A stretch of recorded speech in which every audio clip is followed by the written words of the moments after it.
All right, so this is day in a life. Apologies, I'm a little tired making this video, but I'm gonna try to deliver some useful information for this video for people who want to be welders or who are learning to be, go out on their own or try and do their own stuff. But this is like a realistic perspective on being a welder. Right now, I'm building up a valve covers, so this is a simple project. I mainly do TIG, very thin stuff, 18 to 20 gauge is most of the stuff I usually work with, and it's most of the time stainless, but this is carbon, and I got my respirator on because this thing is super dirty.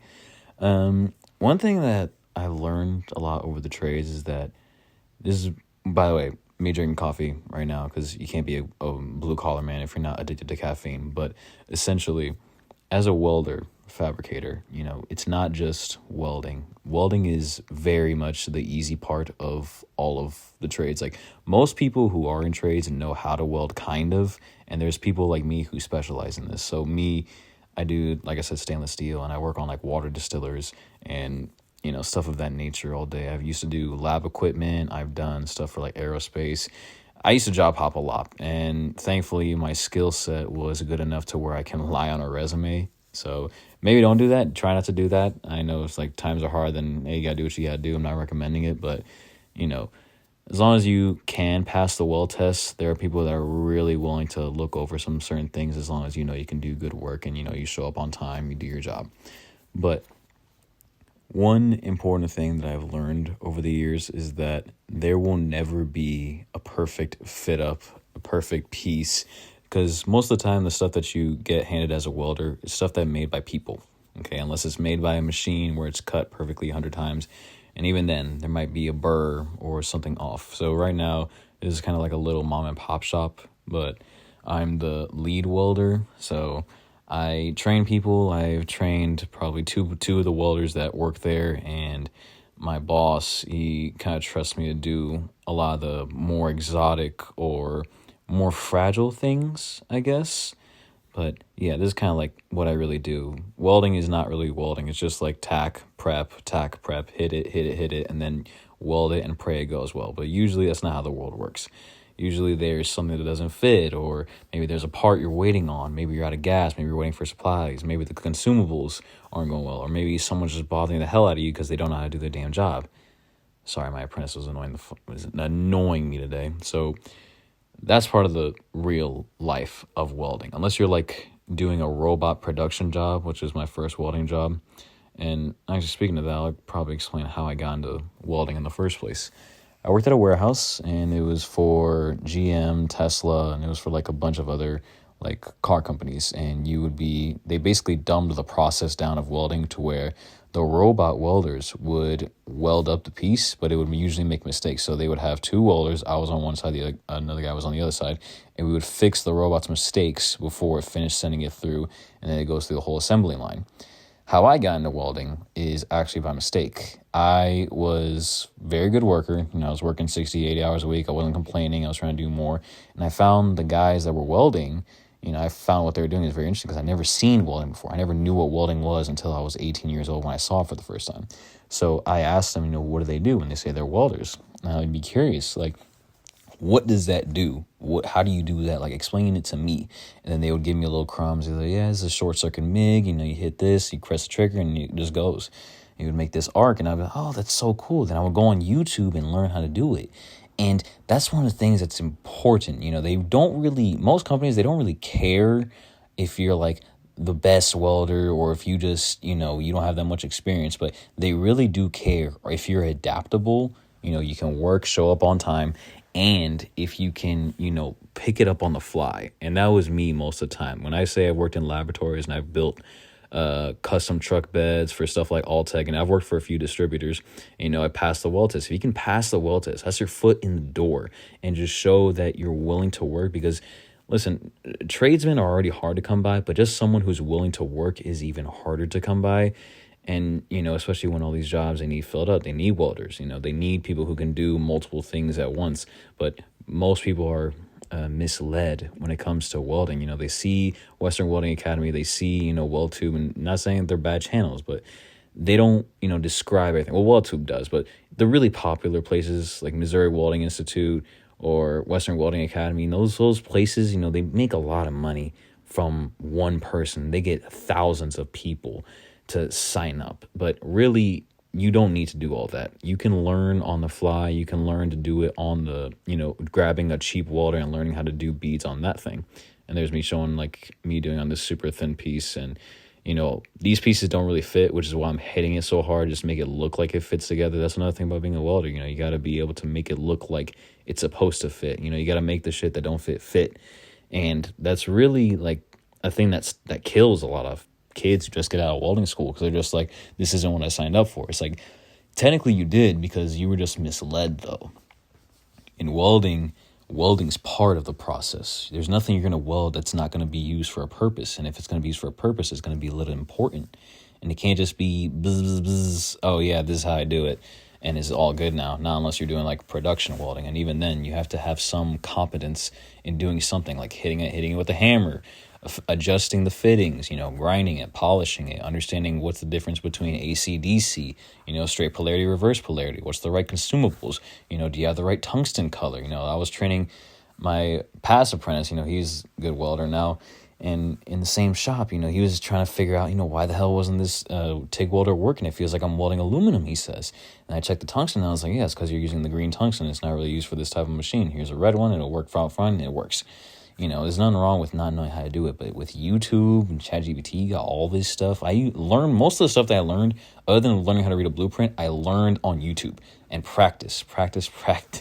It really isn't that complicated to get into welding. And most places, they would prefer someone with less experience. I know it's crazy to say, unless it's like a super important job. But I'm not gonna lie. If you're starting out and you're good at the job, just lie on the damn resume, or just say, I don't have that much experience, but I guarantee you I'll do a great job. And, I've even went to jobs and I was like, listen, if you don't think I'll do a good job the first week, you don't even have to pay me that first week. And usually that just shows like you're confident in your work. And that's one of the most important things, is just like, how to do your job. You show that you show up, you work long hours. And another thing that messes people up is just like, people will think that most jobs in the blue collar field, they're normal 9-to-5 jobs. Like, no, you're waking up before the sun is. You're going to be going in there, you're going to be hot, sweaty, it's going to be uncomfortable, you're going to get burned a lot, you're going to have several scars, and then you're going to leave the job. And then you're going to be like 10 to 12 hours later, maybe even 14. I've worked 16-hour shifts before. In this shop, I've worked 16 hours before, because I would have to work my regular 8, and then the person who was welding before, he had to like retire. And so they put the business in a bad spot. So I was still, Billy Badass. I was like, you know what? I can learn it. I'll learn on the fly, whatever I got to do. That demonstrated not only did I have like the courage to look at this daunting task of learning to build a bunch of new things at once, but it was also just demonstrating my value as a welder. I can jump in, learn how to do it. If I don't know how to do it, I'll figure it out. But a lot of people, they just get stumped. One little thing messes them up. My current apprentice, holy shit, I do not have faith that he's going to be a great welder. I'm going to be honest to you, because the slightest hiccup, it messes him up. When you're a welder, or you're just trying to learn anything, any trade, machining, wood shop, anything like that, there's going to be fuck-ups. There's going to be shit that is going against you. It's like, oh, I used the wrong filler metal. Oh, this piece doesn't fit. It's like, he tells me, yeah, this doesn't fit. It's like, yeah, you make it fit. And of course, you don't know, but at least try. You should have like that, almost that childlike curiosity in order to learn what it is. So right now I'm basically building the actual drain valve itself. And I really love production work. I just like being able to turn my brain off and just listen to music and just build a bunch of things. But, some production work is, kind of boring if you do certain things, which is why I like it. How it works for my shop is that, well, not my shop, the place I work at is, you'll build like 100 different items of a specific thing. Then the next month you'll build 100 different items. So, it brings it up a little bit. I personally like it. I know I've done like jobs where you're just a fabricator, and like every other job, it's on a, what's it called? It's something straight time, or like rate. It's something like that, where basically you'd be handed a blueprint, you'd have all the parts, and then they would tell you how long that job should take. I've had those jobs too, and it's pretty fun. Every single thing was different, and you pick up a lot of tricks, learning fabrication, and One thing with welding and fabrication is you got to know how to read stuff. So blueprinting, like I said before, blueprinting, I went to school for this. I went to school for welding after I was welding at the production facility for a few months, saved up. I was working 80 hours a week, and I saved up to pay for my community college certification. So I went in there, got it in and out. The thing that slapped me in the face was the best welders I've ever met were guys in prison or guys who have never taken a weld test. Or not a weld test, but they've never been certified. The best welder, I swear to God. This guy, my old boss, he would lay a beautiful MIG welding bead, swiveling, walking the cup and all with his eyes closed in front of me. No welding hood, no sleeves, no gloves. And it was beautiful. So, that goes to show it's not necessarily all the crazy certifications you get or, schooling that determines if you are qualified to do the job, because there's definitely people with driver's license that shouldn't be driving. But, it's neither here or there. I'm really just yapping it up for this whole thing. I'm kind of going with the fly. But this here, I'm doing some basic fabrication, so maybe you can learn from this. So right now I don't have a jig table. So what I'm doing is that I'm putting these two pieces together, and then I'm keeping that copper piece flat or flush against it. So I rub it against the edges to see if it gets caught up. And if it gets caught up, then I adjust. But if it's smooth like that, then it's good. The good thing about working with stuff like this is that it's not structural. So you have a lot more freedom for it to not be perfect. So right here, I didn't realize till I was too late, but I'm actually welding with silica's bronze instead of regular carbon steel. And I just noticed because the weld puddle, it was just a bit weird. And so I was just like, that's a little golden. What's up with that? And I was like, wait, I think I welded with the wrong wire. Damn it. And so, shit like that happens. So you just rock with it. I really just ended up wetting the puddle a little bit, just superheating the shit out of it, and then, we're good. So with this drain valve, I'm lucky enough to have a sample piece. In fabrication work, you really need to keep an eye on the details.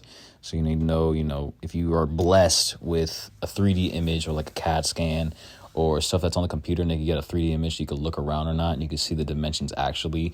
Because a lot of times the prints, they're most to 3 companies that I've been at, the blueprints I've received, the best ones were actually written in pencil. They just said the exact stuff that's needed. Other times it's just off, or the engineers, oh my God, they are the smartest idiots I've ever seen in my life, because they don't concept the actual welding part, because, there'll be times where it's just you physically cannot weld it there. No matter how far you stick out your tungsten, you're just going to be unable to, even if you grab a mirror out.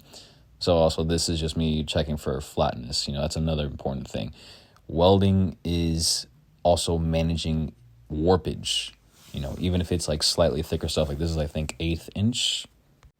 And I usually work with, basically paper thin stuff.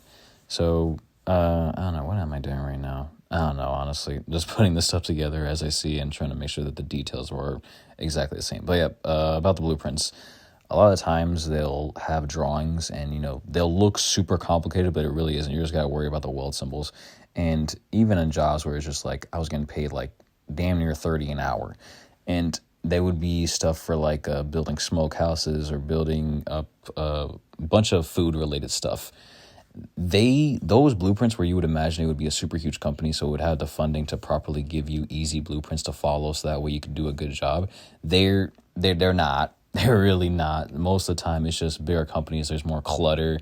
But then again, with a smaller company, it could have benefits. It could be, a lot more lax. The boss ain't on you, or maybe he'll treat you better like a human instead of a number in a big company. But with big companies, you probably get better benefits, better insurance. Maybe you could get other stuff too, like proper scheduling. It's just there's so many ups and downs between. I've worked for big companies and I've worked for pretty small companies. Honestly, the ones that treat me the best were just small companies, mainly because I guess there's less people to worry about. And, when you're spread thin, there's only so much you can worry about. It's just hey, you got to go to work, bro, or shit like that. Then again, I don't have a point system currently. And the other place I did have a point system, but I'm usually on time. Right now, I'm really just checking for flatness. Yeah, sorry, I'm really rambling here. This is my first welding voiceover YouTube video, and I really just recorded my first day in the life kind of vlog. But Heat warpage. There's a lot of ways to deal with it. I've watched a lot of YouTubes, probably thousands, honestly, at this point. I've been welding since I was 18. I'm 23 now. And, Jody from Welding Tips and Tricks, man, that guy is a huge blessing. He's probably one of the reasons why I even got most of the jobs, just because I had a very deep obsession with TIG welding, and now I'm thankful to be doing it right now.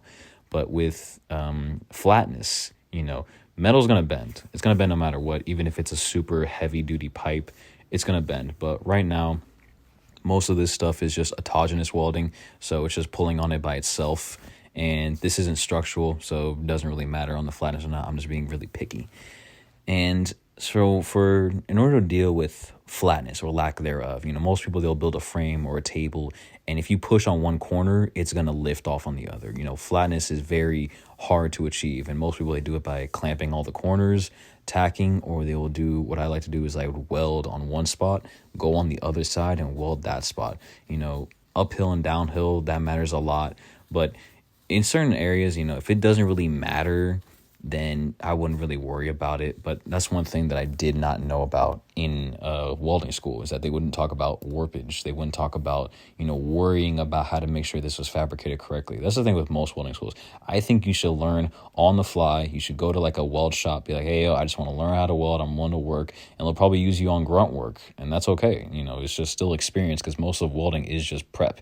If you can get the prep down, the welding will be easy. But most people, they just want to just get in there, start making 30, 40, 50, 60 an hour just because some guy on TikTok said so, and I don't want to do anything but welding. That's not how any of this works. The time when I started doing what I wanted to was probably like 2 or 3 years into welding. I just went in after welding school, picked up whatever job I could. It was Dakota Bodies, great job. I ended up quitting and dragging up out of that place just because I didn't have the right attitude for work. It's just, I had that attitude where it's just like, no, I just want to weld. I don't want to do anything else that's hard. And that's not an effective tradesman. And that's what you are. You're like basically Bob the Builder. He can do anything. You should be aiming to be that guy who has that one field, he really likes. I like stainless steel, thin stuff. And, he's able to do some other stuff. I can drive a forklift. I can help set up a machine to cut. I can prep, fit, fabricate, read blueprints. All that stuff is very important, and it makes you a useful welder. It makes you very hard to fire when you are good at this stuff. I've only been fired from, how many jobs I had? I've been fired from 2 places ever in my entire life. And one was a little metal shop. I hated that place. Back-breaking stuff, and I would barely do any welding. It was a job my dad said I should get, try out a really small company. Nice people, but not my favorite job. The other was actually that smokehouse place. That one was just, holy crap, I was not built for that yet. I really tried to hang out with the big leagues, but, it was okay. Kind of does the Icarus flew too close to the sun, but he laughed as he fell. So, I was kind of happy I at least chased that opportunity, because I did learn a lot. I learned a lot hanging out with the big dogs, because everyone there had like 5 or more years of welding since their balls dropped. And, going in there is very intimidating, but, I had enough skills to pass the welding test. It was like a 2 out of 10%. It was like a 20% chance that anyone passed it. So I was very lucky that I had the skills and the almost addictive nature towards TIG welding and trying to be as best of it as I can. So stuff like that, adds up. So I was grateful to have that opportunity, because I still used it to learn as much as I could. And that's the thing with this. If you have YouTube, Twin, learn as much as you can with this stuff. And also, wear a damn respirator. Please wear a damn respirator, especially with dirty shit like this. And even with stainless steel, I would recommend you to do more stuff with stainless steel, just because of that corrosion. You don't want to be breathing that stuff. And I know we all got into this trade to make as much money as we can, but there's no point in making all this money if you're dead. There's literally no point. You can't spend it. You're dead. But I'm really just trying to ramble it on. I got like 1 or 2 minutes left. But I really do hope that you guys enjoy this. Let me know if you want any tips, maybe tricks. I can't really do much or have any fancy stuff. I'm really just recording myself off my phone and then just trying to work and be productive as I can. And I hope the video helps and it's educational, gives people a realistic perspective on what welding is and what you can do with it. It's a great career. I'm very lucky to do it. I don't know what I would have done if they didn't allow me to be, say, hey, grab a welding helmet. We think you can do the good work because you don't complain much. So I went in there. Luckily got my stuff. I passed the welding test at that first place, so I was technically certified there, and then now I'm here. professionally TIG welding and hopefully starting up my own thing, getting a side gig on the business. But yeah, I don't really know what else to talk about, so probably just let it play. I hope you had a good day, though. I'll see ya.